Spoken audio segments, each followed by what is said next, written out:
Hi, I'm Atina, and I've done a couple of posts here before, live streams, and I'm doing this one because a couple of reasons. So, about a month and a half ago, 2 months ago, I helped a friend cater her sister-in-law's wedding, and then we had a party afterwards, and I decided to bring grilled mackerel for the party, and I decided I want to do kind of a take on a chimichurri sauce to go on the mackerel. And for those of you who don't know, chimichurri is a herb and allium, which means onion, kind of based sauce that is from Argentina.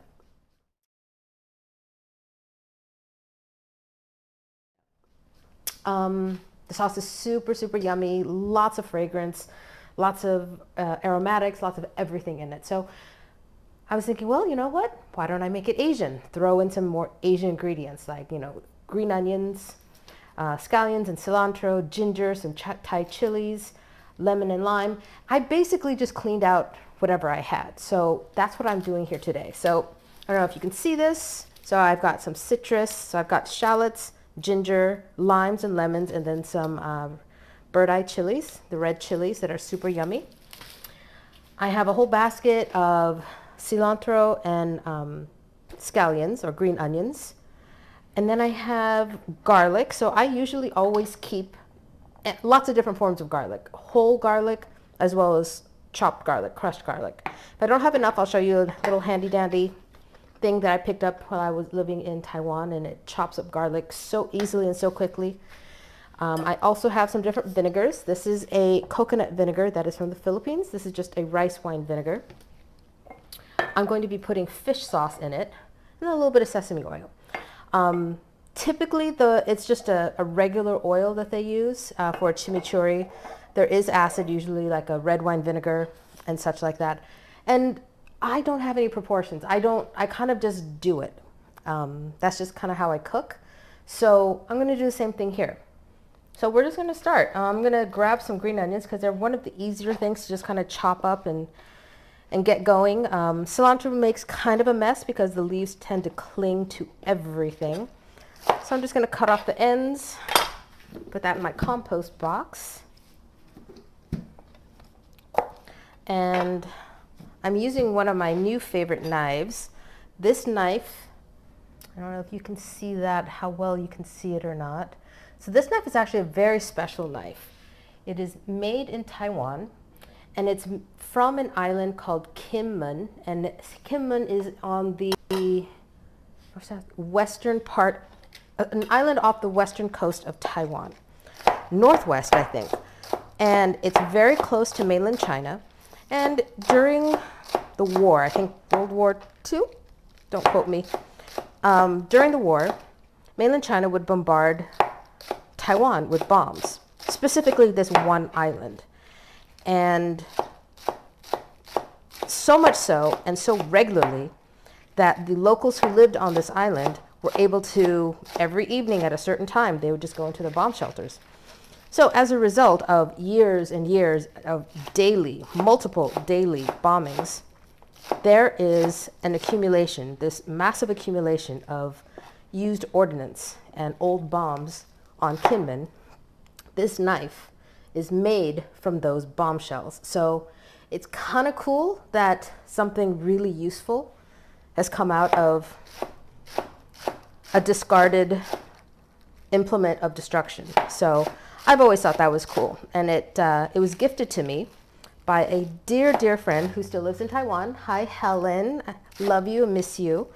So she gave this to me as a set. And the other, it was a two-part set. And the other knife is this big, beautiful cleaver. See that? Isn't that gorgeous? Yes.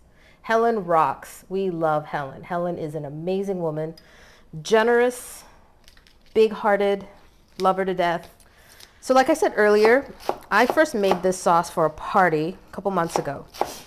And then I was watching a YouTube video, and an Asian American chef named John Kung, K-U-N-G. He's based out of Detroit, I believe. I was just watching him. He puts up like these 1-minute videos that are Very well edited, really high content value, super informative. He talks about diet. He talks about what he does, what he eats, what he likes to eat. Super informative. Really enjoy his videos. And he did a take on an Asian chimichurri. So might as well get it over with. Shallots. So we're just going to mince up some shallots. And shallots can be fun. They're like little, pungent, strong onions. It's all in the allium family. But shallots they have an extra something to them, and I don't know what exactly that is. So yeah, I am just gonna chop these into relatively small pieces, because I'm not looking for a perfect brunoise or a perfect anything with this. This is a very rough sauce, very rustic sauce. There's gonna be lots of big chunks of everything in this sauce. So here's that Handyland. It's basically a hand-cranked food processor, but it makes short work of it, which is amazing. And I got it when we were living in Taiwan, and it costs like $3. And so I thought, you know what, even if it doesn't work, it's cheap. It only cost a few bucks. Did that. So here we have some beautifully chopped shallots. Isn't that great? Let's dump that in. We're gonna need more. Unfortunately, we're gonna need quite a bit more. So I'm gonna put the lid on that so it doesn't really just gas me out. And I'm gonna do all the shallots. All right, so I'm gonna put a few chilies in. So I am saving the cilantro for last because that does make a little bit of a mess. I'm making quite a bit, so I'm gonna chop up 2 chilies. I don't want this to be super spicy, but I want there to be a little bit of heat. If you don't have chilies, cool. Put in dried pepper flake. That's fine. So here's the chopped garlic I have. I think it should be enough, but I will have to chop more. Oh yeah, that's a nice amount. You can hear my nose is a little stuffy from chopping all those onions. When my eyes water, my nose gets stuffy, which causes my eyes water, which causes my nose gets stuffy. It's a terrible little cycle that you go through. So that's nice. That's done. So we're gonna zest. So this is what we have so far. Isn't that pretty? All kinds of colors. So I'm going to zest a lemon. Here's a zester and my lemon. Just gonna run it across. So the reason you use lemon, where you use a zest of citrus versus just the juice. The juice will give you that punch of acidity initially, but it fades over time. The essential oils from citrus zest, just the colored part, not the white part underneath, but just the colored part, those are oils and they last much longer. I want to add the zest as well as the juice. That way, that fresh, acidic citrus flavor will be in there for a little while. So these are kind of old limes, but that's okay. Just avoid the brown spots, or as much as you can. You just want that vibrant green, because that's really where all the oils are. So just cut these all in half. Let's see, can I cut this? Oh, I hope I can. Started it. There we go.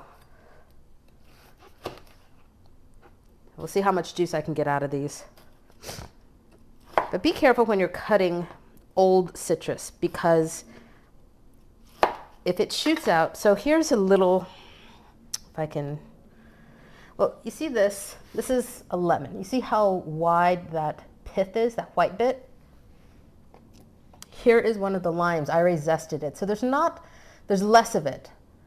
But by comparison to this one that's all dried out, there's almost no pith. So I think that's what dries out. I don't know the science behind it, but that might be what dries out. So I'm just gonna juice these directly in. And then of course compost. We compost a lot here. But okay, now for the cilantro. So I've already rinsed the cilantro. Cilantro, however you want to pronounce it. Coriander, fresh coriander. Now you either hate this stuff or you love it. It's actually genetic as to whether or not you like cilantro. People who have a particular gene, when they taste cilantro, it tastes like soap, or it just tastes bad to them. And it is truly a love or hate kind of thing. I love cilantro. Thankfully, my husband also loves cilantro. Most people only use this leafy part. I mean, look at how beautiful and gorgeous that is. I mean, for me, it just makes you want to eat it. But there's a lot of flavor in the stem. So what I like to do, if I know I'm going to be using most of it, is I keep it kind of bound. Like these have little twist ties that keep it all bound. I've rinsed these already, and they're kind of, they're still a bit damp, but mainly dry. I'm going to keep it bound like this, and I'm just going to go right through it. And I'm going to use the stem, but only to where the end of that tie is. It's just an easier way to do it because everything's gathered up and it doesn't make quite as much of a mess. All right, so cilantro's done and it's making a mess. So here is what I have.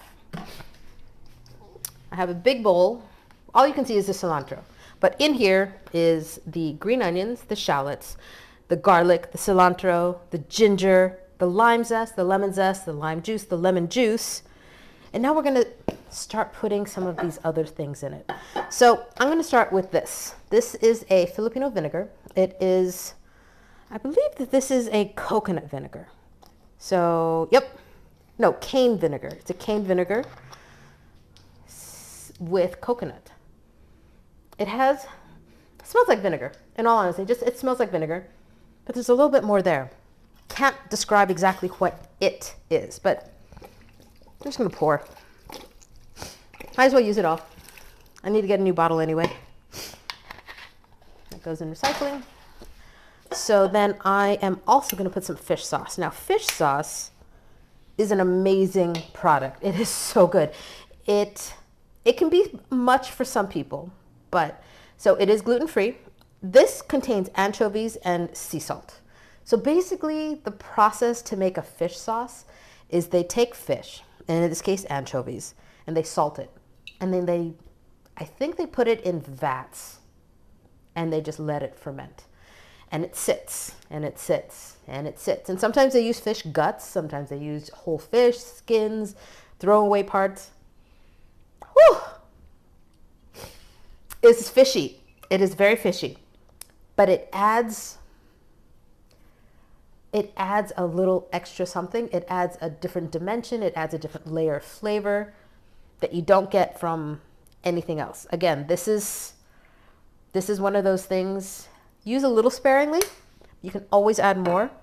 So I'm gonna add some rice wine vinegar to this as well. And then I think I'm gonna add some oil. See how much I have. Just other oil. Just because this does have to be, it's going to be a chunky sauce, but right now all I see are chunks. There's no sauce per se. So the sauce usually is made up of acid, and it's like a vinaigrette, acid and vinegar, or acid and oil. So I'm basically, you see, I'm kind of just emptying out pantry, right? My pantry. Oh, sorry. This was sesame oil. Now get the pure sesame oil. Don't get something that's mixed. The scent, just pouring it in and the aroma wafting up. Sesame oil is just a wonderful, beautiful thing. I mean, everything you cook with is a wonderful, beautiful thing, right? And that otherwise, why would you even bother? So the oils that I usually use, I use canola oil as my everyday kind of cooking oil. Some people use vegetable oil. It's fine. For this, I would not use olive oil. One, it's too much flavor, and you want a neutral oil, unless it's a sesame. That is definitely not a neutral oil. But for this, for your mixing oil, you want a neutral oil. You don't want anything competing with all those amazing flavors you just put in here. So canola is fantastic. All right, here we go. There we go. I don't know if you can see all this. Oh my gosh. This is amazing.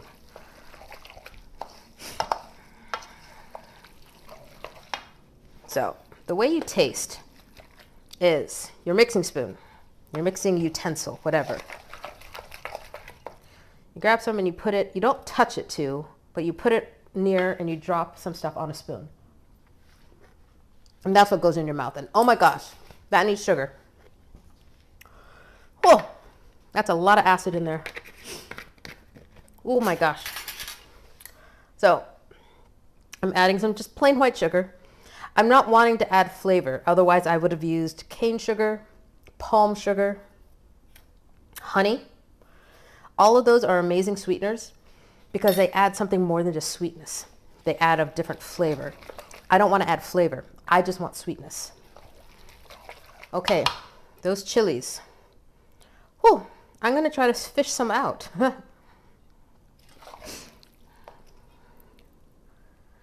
know what? Nope, I'm going to leave them in because they're too small to fish out. I'm going to add a little bit more fish sauce.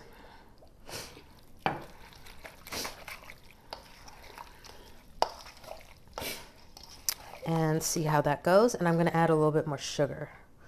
So I'm balancing. So right now there's a lot of acidity here. There's a lot of vinegar. There's a lot of sour notes. There's a lot of bitter notes.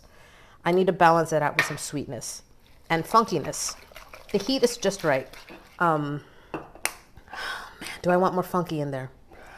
Nope. I want a little bit more sesame oil and fish sauce. More sesame. So the sesame, you will get a mouthfeel, you will get some flavor, but it's the aroma I'm looking for. I'm looking for aroma. I'm looking for balance. I want it to smell good. I want it to look good. I want it to taste fantastic. This is a sauce you can put on anything. So like I said, I made this initially just to put on grilled mackerel. Now mackerel is a super fishy fish. Not a lot of people like it because it is quite oily and is quite fishy. I love it. So I needed something to really stand up to that funky, fishy mackerel. This is that sauce. So when I brought it to the party, people were putting it on the fish, and then like someone cooked a steak. They put it on the steak. Now, this is amazing. They put it on grilled vegetables. Done. Oh my gosh. So you're crunching through. I just got a bite of garlic. I got some ginger. I got the green onion and the cilantro. I got everything I wanted. I get all those acids. So this is my Asian chimichurri. Asian churri? I don't know what you want to call it. I call it yummy, and I'm going to put it on everything. Thanks so much for tuning in. I appreciate you, and I hope you have fun cooking out there, and I'll talk to you later. Bye.